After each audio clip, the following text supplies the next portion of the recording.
Good morning बच्चों। कल जो हम पढ़े थे, जब मैं पढ़ता था उसका आज हम आगे पढ़ेंगे। तो ये किसके बारे में लिखा है? गांधी जी के बारे में लिखा है। वो कहाँ पर पैदा हुए थे? पोरबंदर में। उनको जब 7 साल हुआ, उनके पिता का ट्रांसफ़र कहाँ पर हो गया? राजकोट पर।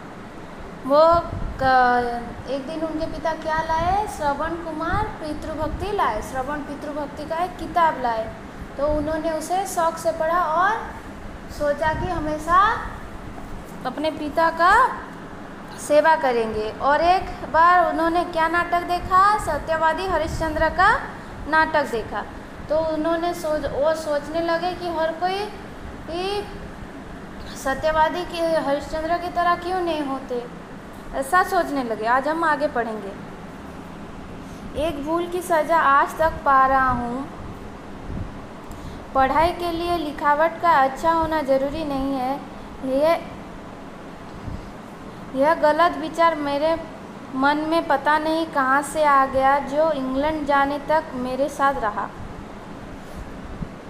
मतलब वो अपने एक भूल की सज़ा हमेशा तक पाते आ रहे हैं कि पढ़ाई के लिए लिखावट अच्छा होना ज़रूरी नहीं है।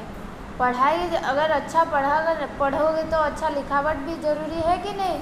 तभी तो सबको समझ पाएंगे क्या लिखे हो। तो यह गलत विचार मन में पता नहीं कहाँ से आ गया।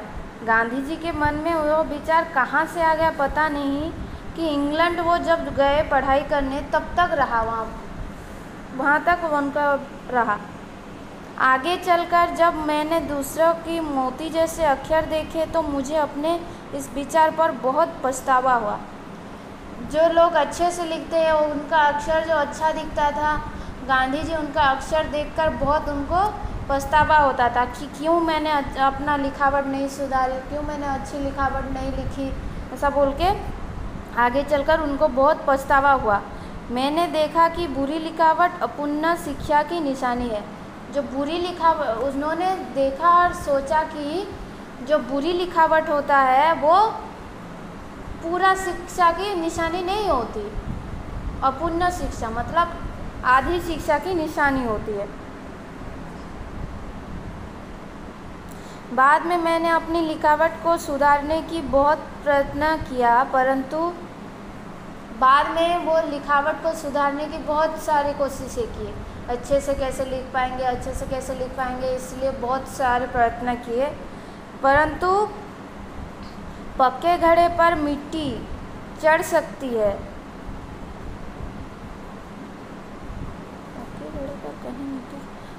पक्के घड़े पर कहीं मिट्टी चढ़ सकती है। जो पक्का घड़ा होता है, जो घड़े को बनाकर पूरा बेचते हैं, जो वो पक्का घड़ा होता है कि नहीं, उस पर अगर मिट्टी डालेंगे वो चढ़ेगा क्या? नहीं लगेगा उस पर मिट्टी। वैसे ही वो जो प्रयत्न कर रहे थे कि अच्छा होगा मेरा लिखावट, तो वो अच्छा नहीं हुआ, कोशिश बेकार हो गई। मैं कभी भी अपने बचपन की इस गलती को सुधार नहीं पाया। अपनी बचपन की वो जो गलती थी वो उसको कभी सुधार ही नहीं पाए। तब मैंने यह महसूस किया कि सुलेख शिक्षा का एक बहुत ज़रूरी अंग है। सुलेख मतलब अच्छा लिखना। सुलेख शिक्षा का एक बहुत ज़रूरी अंग है। शिक्षा का बहुत ज़रूरी अंग क्या है? सुलेख मतलब अच्छे से लिखना। अच्छे से लिखना शिक्षा का बहुत बड़ी एक अंग है। मैं अपने आचरण की तरफ बहुत ध्यान देता था। गांधी जी कैसा आचरण कर रहे हैं उसके तरफ बहुत ज़्यादा ध्यान देते थे। वो कैसे आचरण करेंगे, क्या करेंगे, उसके तरफ बहुत ज़्यादा ध्यान देते थे। वो दूसरों को कैसे बात करेंगे, किसके साथ कैसे बात करेंगे, उसको ज़्यादा ध्यान देते थे। मुझसे यदि कोई भूल हो जाती तो मेरी आँख में आंसू भर आते। अगर गांधी जी से कोई भूल हो जाती तो उनके आँखों में आंसू भर आते थे। मेरे हाथ कोई ऐसा काम हो जिसके लिए शिक्षक मुझे दंड दे तो यह मेरे लिए असहनीय था।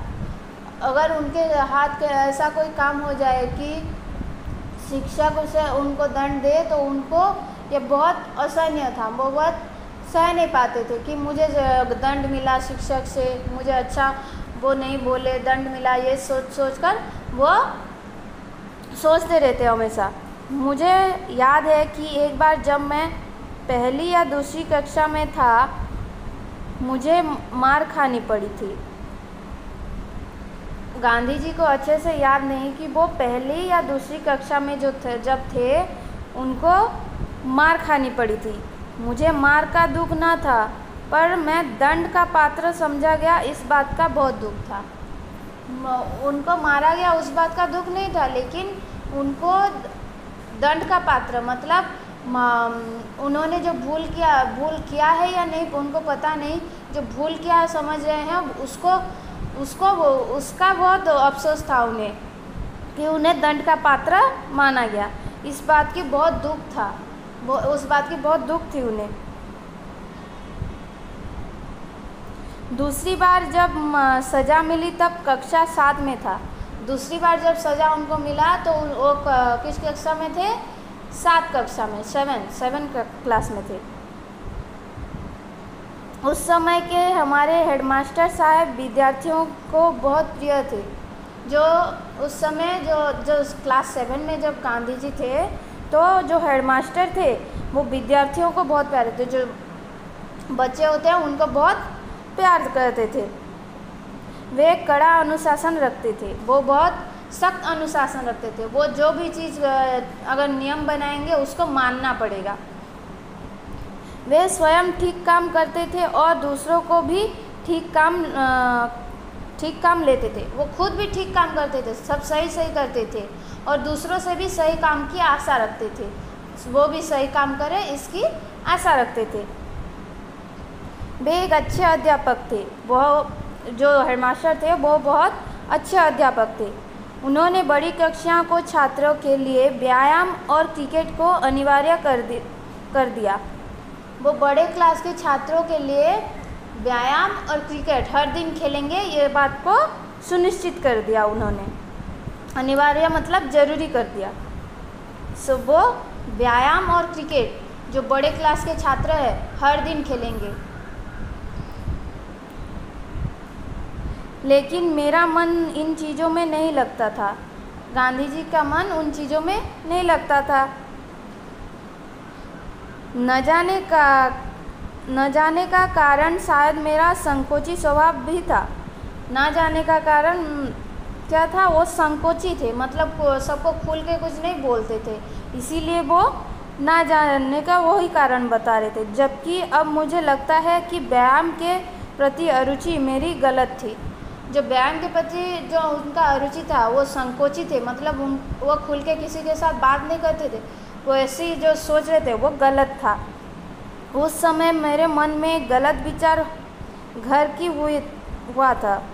उस समय मेरे मन में गलत विचार घर किए हुए था कि व्यायाम का शिक्षा के साथ कोई संबंध नहीं।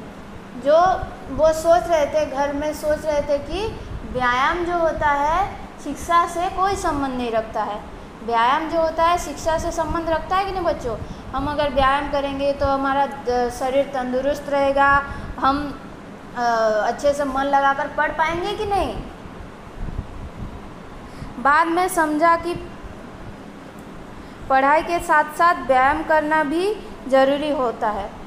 बाद में उन्होंने समझा कि पढ़ाई के साथ साथ व्यायाम करना भी ज़रूरी होता है। जैसे व्यायाम करने से शरीर अच्छा रहेगा, मन लगा रहेगा पढ़ने में, आपको अच्छा लगेगा पढ़ने में, तो भी तो आप पढ़ पाओगे। तो बाद में वो गांधी जी ने सोचा कि पढ़ाई के साथ साथ व्यायाम करना भी ज़रूरी है। व्यायाम में मेरी अरुचि का दूसरा कारण था पिताजी की सेवा करने में मेरी तीव्र इच्छा। और दूसरा एक कारण था, जो व्यायाम वो नहीं करते थे, करने की उनकी इच्छा नहीं होती थी। क्या कारण था? वो अपने पिताजी का सेवा करने के बहुत इच्छा था उनका। पिताजी का हमेशा सेवा करते थे। स्कूल ख़त्म होते ही मैं घर जाकर उनकी सेवा में लग जाता। स्कूल जब ख़त्म होता तो वो जाते और अपने पिताजी का सेवा करने लग जाते। स्कूल में व्यायाम अनिवार्य होने से मेरे इन कार्यों में विघ्न पड़ने लगा। स्कूल में व्यायाम जरूरी था, इसीलिए वो अपने पिताजी का सेवा अच्छे से नहीं कर पाते थे, उसमें विघ्न आने लगा। विघ्न मतलब वो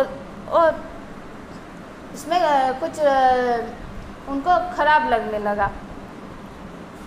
मैंने पिताजी की सेवा के लिए व्यायाम से छुटकारा पाने को प्रार्थना पत्र दिया, लेकिन हेडमास्टर साहब कब छोड़ने वाले थे। पिताजी का सेवा नहीं हो पा रहा था, इसलिए उन्होंने क्या किया, व्यायाम को छोड़ने के लिए, व्यायाम से छुटकारा पाने के लिए प्रार्थना पत्र हेडमास्टर को लिखा। मैं व्यायाम नहीं कर सकता, मेरा कुछ प्रॉब्लम हो रहा है, इसलिए मैं ये पत्र लिख रहा हूँ बोल के वो लिखे हेडमास्टर को। लेकिन हेडमास्टर ने उनकी बात नहीं सुनी। एक शनिवार को जब स्कूल सवेरे का था और सभी को शाम को 4 बजे दोबारा घर से स्कूल व्यायाम के लिए जाना था। एक शनिवार को स्कूल सवेरे था, शनिवार को स्कूल सवेरे था। एक शनिवार की बात है, वो स्कूल सवेरे को था, तो सब बच्चे शाम को 4 बजे व्यायाम के लिए फिर से जाने वाले थे।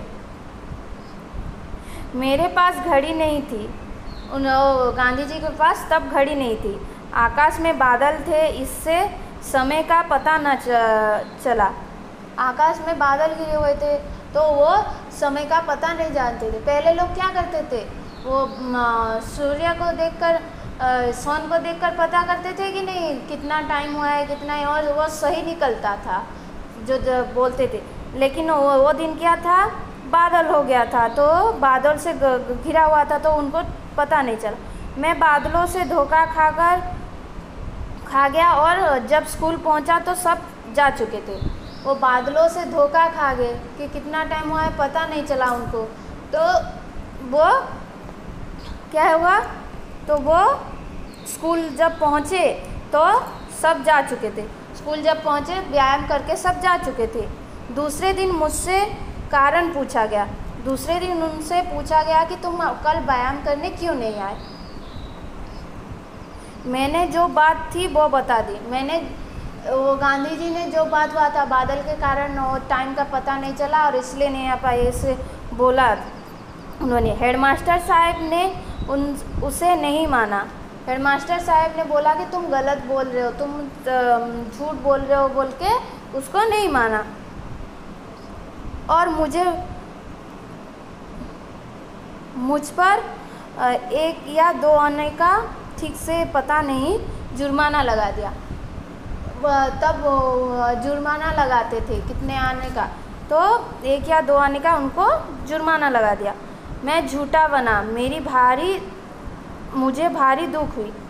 तब उनके बात को उन लोगों ने सच नहीं माना, तो वो झूठे बन गए, तो उनको बहुत दुख हुआ। मैं झूठा नहीं हूँ, यह कैसे सिद्ध करूँ, कोई उपाय भी नहीं था। वो झूठा नहीं, गांधी जी झूठे नहीं थे, तो वो किस उपाय से वो झूठे नहीं है बता सके, कैसे सिद्ध करे, वो सोच कर उनको अच्छा नहीं लगा। मैं मन